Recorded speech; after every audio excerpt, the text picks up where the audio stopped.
Hello everyone. This is my 2022-2023 school year classroom tour. I've been in this room for 2 years. At my current school, I've been here for 20, and I think I've moved 14 times. So it's kind of nice to be in the same room for a second year in a row. And I'm going to explain some things that are going to make this year much, much better than last year.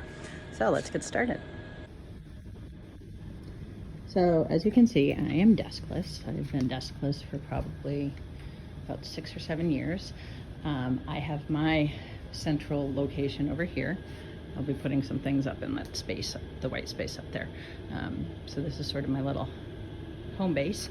And the chairs right now are in a circle. I want to say my largest class is 16, which is amazing because last year my largest class was 24. So I had 24 fifth graders in this space, 22 kindergartners in this space, and it was a rough go. So I am thrilled to have fewer students in here. I really like to do a lot with flexible seating. I have multiple ball chairs over here. I have other kinds of chairs. I have some yogi bows, which are basically like giant bean bags. So those will come out in a couple of weeks after I get a sense of the kids and where they're at and how much they can handle and kind of things. As I mentioned in one of my classes today, I really don't like stuffies at all. And they were like, really?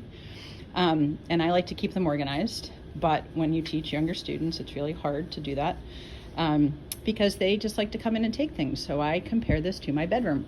I say, this is like my bedroom. And you probably wouldn't like it if one of your siblings or cousins or friends came in and just started playing with your stuff and not asking permission. So please consider that when you are in my room. And so that seems to have really helped. I actually have them organized by habitat or how they move. So here are my flyers and my swimmers and my forest animals and that. I've got some other things over here. These are really popular. I highly recommend looking up emoji pillows. My kids love these. And actually having them in different sizes is great too, because you can say, okay, the big one, is it happy or is it sleepy or whatever? So I've got all those guys there. Favorite area for my stuffies is over here, because all of these are, I don't remember what they're called, Beanie Boos or something, and they all have birthdays. So I've created this birthday calendar for all of my stuffies. They all have names. And so we will be celebrating, let's see, Winnie the parrot's birthday on Wednesday the 19th.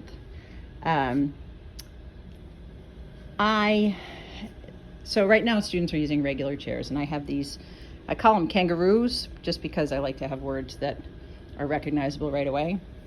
And each kangaroo pack has a clipboard. These are markers and colored pencils. There's a whiteboard, there's an eraser, a marker, so that I used to have actually these really great baskets. I loved these baskets, and each one was a color. So I had the red basket, the green basket, and kids have different colors. They were assigned to a color group, and with having 24 kids and not actually having tables or desks, I do have tables actually in the back, which are foldable tables that I do pull out sometimes if I know I'm gonna be out for a conference or whatever. I will pull those out and just have them set up, because sometimes that's a little bit easier. I'm speaking of substitutes, I'm working on, these are gonna be my sub files. These are all basically colored by number sheets. And then I'm going to put some other puzzles and just kind of worksheet type things in here, so I can always say to a sub, if I'm out sort of randomly sick or something, I can say the 2 sets of drawers in the back have materials appropriate for non-French speaking sub. And then each class over here has a little shelf. And so once they start to do something, like if they start to do color by numbers one day, I'm going to go ahead and I'm going to put them over here, and that way they know exactly where to get things. I have a lot of rejoinders around my room. I think it's really important. I tell the kids, this is to help you, this is to empower you. So I've got all my question words and sort of basic expressions up there already. And then this board is going to become my password rejoinder board. So, or when a relevant comment comes up. So we were doing an activity yesterday where a student had a stuffed animal and it fell on the floor. It was this guy here, Pinky. And I said, oh, poor Pinky. And so I went through and I found, oh, le pauvre. So if you're interested in, I've got some templates for Bitmoji rejoinders. So I put some on the top that I thought would be the first ones I use. So I'm going to use these for passwords for my 5th and 6th graders to enter the classroom. And then once it becomes a password, I'll go ahead and I will put it up so that they can have access to it. So, but again, if something comes up organically, then I really like to go ahead and put it up there so that they have it. These will be my 6th graders' free write notebooks. So we'll be starting with those probably in a couple weeks. The past couple years, I haven't been doing nearly as much writing, and so their writing skills are pretty weak. So I need to kind of figure that out. A couple things I have over here. These are we're a PBIS school, so these are our Who's Wise words. And the things that I've been talking about with my students, we're talking a lot about risk taking. And we had a faculty meeting, our first faculty meeting of the year, when we had to bring in like kitchen utensil that we thought represented us. So I brought this in a whisk, and I was like, yeah, it's a little bit messy, but I like to stir things up, and sometimes it can be noisy, and sometimes things get stuck in there, but hopefully in the end you have a product that you really like and you're happy with it, brownies, pancakes, whatever. And so our music teacher, who's a terrible sense of humor, said afterwards, oh, I was surprised that you didn't say you really like for your kids to take whisks. So I told them that story. So we have a whisk hanging here, which is our reminder to really try to take risks. This is kind of interesting. Sometimes when we do Bookit or Gimkit, I let the kids choose silly names, school appropriate. And so what I did was I wrote real names up here. And then if we are playing, then and they can choose whatever name they want, I will put a red X over this so that they know that they can make up names. Because I got tired of answering that. Speaking of which, I have 2 more things I want to show you after this, but I just remembered this. I have a sign here that says, we need computers today, because we are a 1-to-1 school, but the kids don't have their devices with them all the time. And so I was getting really tired of having them ask me, do we need our computers today? So I said, if that sign is out, you do.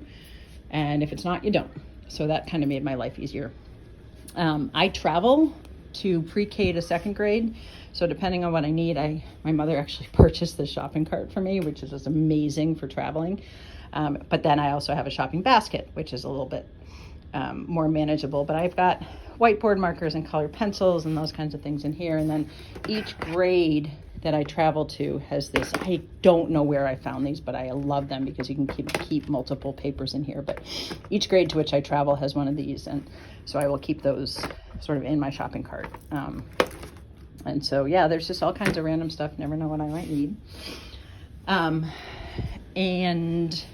the other thing I was going to show you back over here is with my 5th and 6th graders, we were talking about norms and what they are, and they've worked with norms before. And so I had each class pair up, and I asked them to, they were in groups of 3, maybe 4, to write down what they thought were good norms for the class. And I said that I was going to look at them and kind of compile them for what I saw were commonalities. And so then next week, as my classes, each class will sort of look at the ones that I pulled, and we'll narrow it down to a list of about 4. But as you can see, there are a couple people who said take risks, because that was one that I had mentioned. My 6th graders also completed this form, which is something just to let me get to know them a little bit. I've taught these kids since kindergarten, so I know them pretty well. But they're just supposed to write some things that they like. This is something that they want me to know about them. And I say I'm the only one who's going to look at this. We had a 6th grader who put his pronouns down. Some were like, I like dogs. I'm a dog person, or whatever. This is a question that they have that they are wondering about for French this year. And then these are 2 norms. So they did this before they worked in their groups to talk about norms. So they were already expected to have thought about that a little bit. So just a couple of examples that we have from some 6th graders. So there's, some basic information. I do a timing challenge for my students, see how long that they can go without speaking any English, so that was sort of that kind of thing. So more ideas about things to do. There's one that was super funny. Oh yeah, this one's hysterical. So if you look at the what's your question for this year, can you rickroll the class? So I'm absolutely going to rickroll the class. I can't wait to do that. My office supplies, some other things. This is where I keep all my sort of computer type things. But just to give you a sense of what I've been doing with most of my classes. Oh dear, I'm falling things. Oh, and this is Pierre. Pierre's my mascot, and he travels to all the younger grades with me. So there's Pierre. So I did this with my live class for Conference in the Cloud this summer. We were talking about likes and dislikes. And so each one of these has a color, and they actually have, so we were talking about asparagus today, which is why I have my asparagus out. And then the second thing we were talking about were apples. So I had that out. And so I have one thing, an object that represents each one of those words. And they match up color-wise. This, I had no intention of doing this. This is just kind of how the way it played out in my class this summer. So if you love something, it's the red heart. Like something, it's the green heart. If you don't like something, it's the little blue penguin. And then if you really can't stand something, the pink owl. And so the kids were sitting in a circle, and I would ask them, you know, Aubrey, how do you feel about this thing? And so if she loved it, I would give her the big heart. And then the next person, Archie, how do you feel about it? He would say, I don't like it. And so we would give him, so these objects would get passed around the room based on how the students answered the questions. And I really was psyched I came up with that, again, totally randomly, because I think having these objects that they associate with these words is really useful. And the minute a kid said detest, you know, they student who had Pinky, the penguin, the owl, would give that to the next person. So there's just a little look at my room. Please let me know if you have any questions about what you see, but I love being able to share what it looks like in my room. We will begin free voluntary reading with 5th and 6th grade pretty soon, in a couple of weeks, so I'll need to unload all of my books back onto my bookshelf. So, all right, have a wonderful weekend, everybody.